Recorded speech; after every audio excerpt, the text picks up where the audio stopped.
Hello, welcome to Pergola Nurseries in Virginia. It's bulb planting time now for spring flowering bulbs, corms and tubers.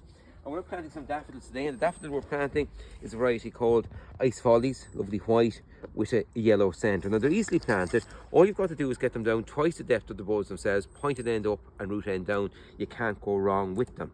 Now you can use a spade to dig out a planting hole to roughly that depth. We'll show you now, a two-handled bulb planter because we're planting a lot of bulbs today to make a good splash of colour in spring.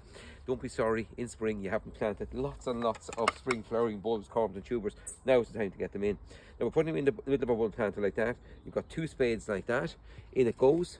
And we're putting them down twice the depth of the bulbs themselves. Have a look. Oh, it's hard to see. He's already some soil covered in around them again. But up come the two spades, and we're going to plant about 5 here together to make a decent clump for spring. So in goes number 2, and he's down in there. Barely see him down in there. Roughly about twice the depth of the bulb. Number 3, again pointed end up, root end down. You can't go wrong. Spade will do if you're only planting a few. I say this is handy because it's easier on the back. Up it comes, that's number 3, and number 4,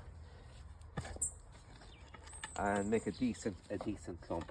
That's great because you can put a few in your pocket and leave them hanging in a bag on your side if you want to get them settled in. Just take away that leaf.